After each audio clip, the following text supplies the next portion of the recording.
Hi, Vince MacNeil here from Triumph Car Wash Parts. I'm going to talk to you today about log chain conversions for the MacNeil conveyor or the Bellinger conveyor. Let's take a look at what we got here.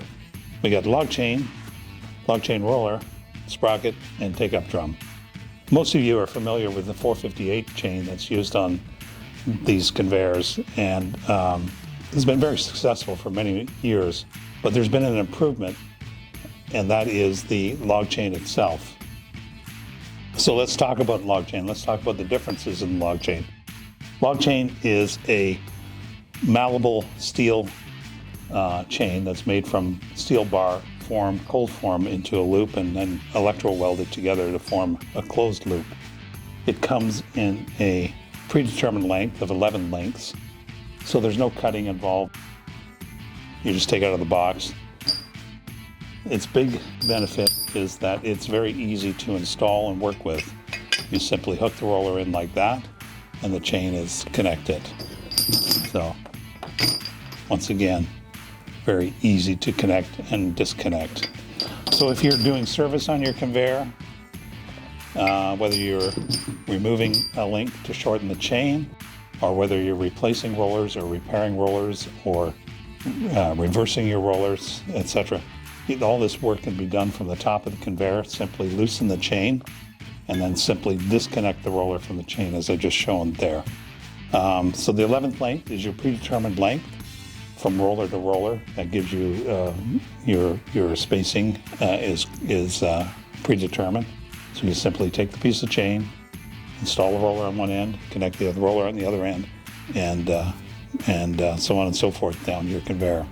So very easy to work with. That's one major benefit. The other major benefit is that it has a long life. How much longer? We estimate about 25 to 30% longer life.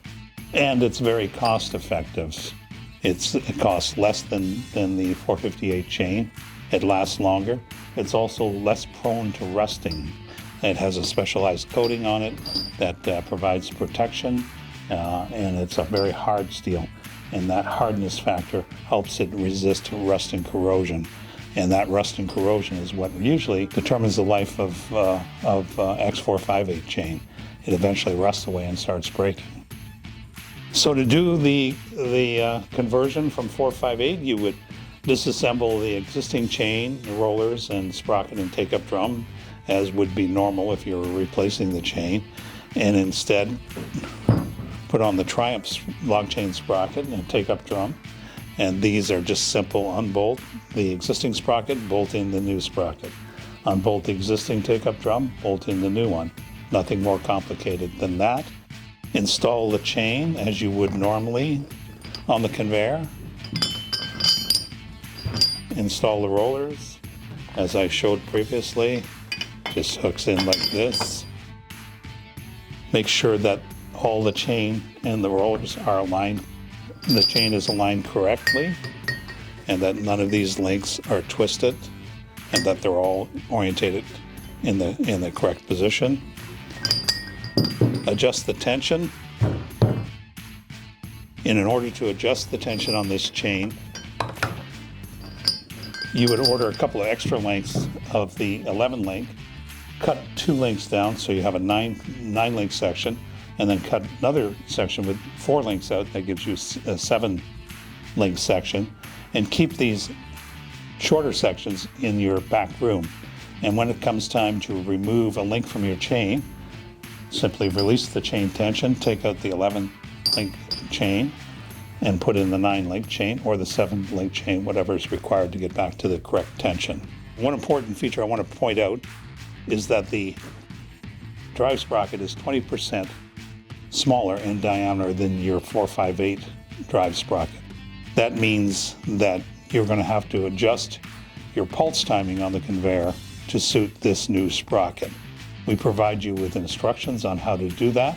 Because the sprocket is smaller, your top speed of your conveyor will be reduced by 20% from its current top speed.